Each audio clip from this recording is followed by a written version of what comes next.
Why avoidance can't break the bond with you, even after leaving. Here's the truth most people never tell you about avoidant partners and the bond they walked away from.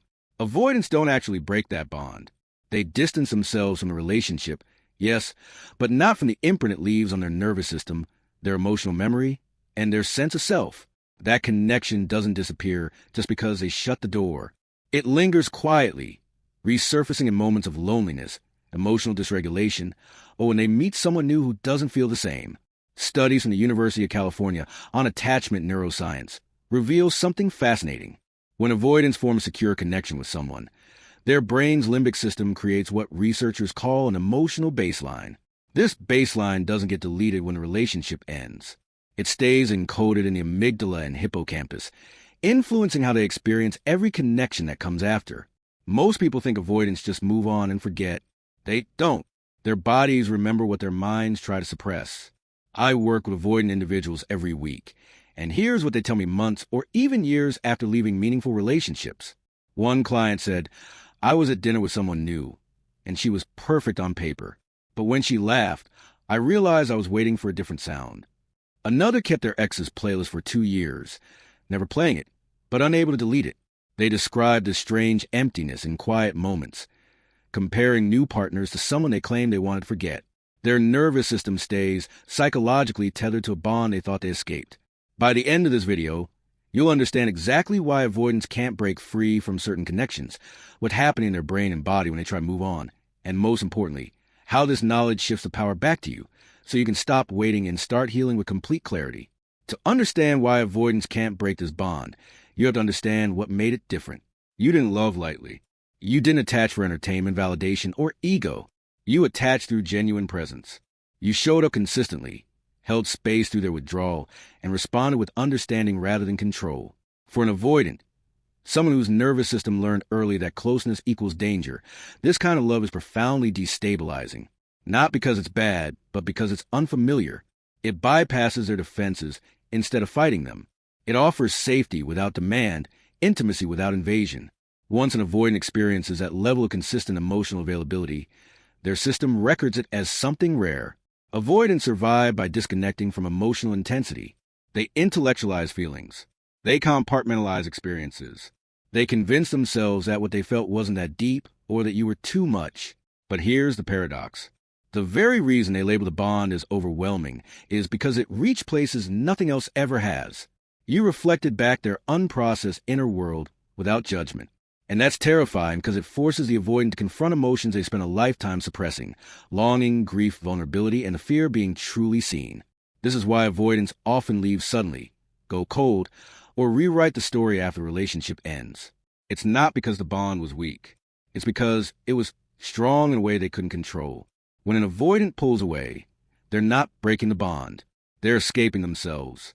They're trying to reestablish emotional equilibrium by returning to distance, independence, and numbness. But the nervous system remembers. The body remembers. Over time, something interesting happens. The avoidant meets new people. They date. They form surface-level connections that feel safe because they don't go deep. But nothing quite lands the same. Conversations feel thinner. Emotional exchanges feel transactional. There's less resonance, less warmth, less emotional consistency. And that's when the bond resurfaces, not as longing at first, but as comparison. The avoidant may not consciously think, "I miss them," but their system thinks something's missing. They'll be on a date with someone who checks all the logical boxes and notice themselves feeling bored during conversations that should be interesting. They'll receive affection that feels performative rather than genuine. They'll experience closeness that somehow feels more distant than the silence they once shared with you. Think about it like this. You know how certain songs transport you back to a specific moment? The avoidance nervous system does the same thing with emotional safety. A new partner might say all the right words, but the feeling underneath doesn't match. And that mismatch is loud, even when everything looks perfect on the surface. This is where you become psychologically inescapable. Not because the avoidant wants you back, but because you redefine what connection felt like. Once they've experienced genuine emotional safety, they can't unknow it. You become the baseline, even in absence. Every new person gets measured against the standard the avoidant doesn't even realize they're using. Another reason avoidants can't break this bond is because you didn't chase power. You offered regulation. During a relationship, you often served as an emotional stabilizer. You soothed their anxiety, grounded their nervous system, and absorbed emotional tension without retaliation. For an avoidant, this creates a subtle form of emotional dependency they don't consciously acknowledge. When an avoidant was stressed, overwhelmed, or emotionally activated, your presence calmed their system down. You didn't demand they open up. You didn't punish them for shutting down. You just existed as a steady, safe presence that their nervous system could lean on without feeling trapped. And once it's gone, they feel it, especially during stress, failure, or moments when their usual coping strategies stop working. This is why avoidants often resurface months or even years later, not necessarily to reconcile, but to check if you still exist in the same way. They may send a casual message at 2 a.m., a nostalgic comment on an old photo, or a vague apology. Not because they've healed, but because something inside them remembers where safety once lived. But here's the part most people misunderstand. The bond isn't sustained by contact. It's sustained by contrast. The more you heal, grow, and reclaim your energy, the stronger the imprint becomes in the avoidant's mind. Why? Because you no longer feel emotionally available in the same way. The absence becomes final, not as abandonment, but as completion. Avoidants struggle deeply with finality when it comes to meaningful emotional bonds. Distance feels safe. Closure does not. When you genuinely move on, when your energy shifts from waiting to living, something changes in how they experience the loss. You represent a version of connection the avoidant both craves and fears. Someone who saw them clearly without trying to change them. Someone who offered love without leverage. Someone who stayed present through emotional withdrawal until they didn't anymore. That loss hits differently. It shows up as restlessness, as dissatisfaction, as a persistent sense that something meaningful slipped through their fingers. And here's the uncomfortable truth. Avoidants often realize the depth of the bond only when it's no longer accessible. Not because they didn't care, but because their emotional processing is delayed. While you grieved, reflected, and healed in real time, the avoidant suppressed, distracted, and moved on until the emotional bill comes due. And when it does, you're no longer there to soften the impact. What you felt immediately after the breakup, they might not feel until 6 months, a year, or even longer. By the time they process what they lost, you've already done your healing work. You've already moved forward. This doesn't mean the avoidant will return transformed or ready. It means the bond becomes a psychological landmark, a quiet reminder of what was possible and what they ran from. You become the relationship they compare all others to, even if they never admit it out loud. For you, this is where power shifts.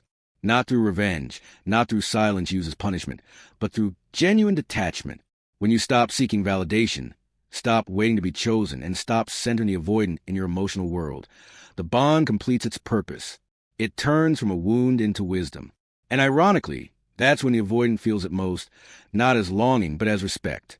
Because avoidants don't attach to need, they attach to autonomy. And when you become whole again, no longer trying to rescue, explain, or hold space, the dynamic changes permanently. So here's what I want you to do. Take a moment today and write down one thing you learned about yourself through this connection. Not about them. About you, your capacity, your depth, your resilience. That's what you take forward. This isn't about hoping the avoidant realizes what they lost. It's about realizing what you were carrying and choosing not to carry it anymore. The bond mattered.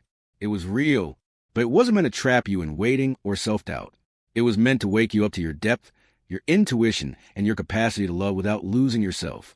If an avoidant can't face that bond, it doesn't diminish it. It proves how powerful it was. So let them remember in silence if they must. Your job now is to move forward, grounded, regulated, and whole. Because when you stop orbiting their avoidance, you step into your own gravity. And that's where peace begins. If this message resonated, like the video, subscribe to the channel, and share it with someone who needs this clarity today. Leave a comment. What's one thing this connection taught you about yourself? I read every single one. You're not hard to love. You were simply loving someone who didn't know how to.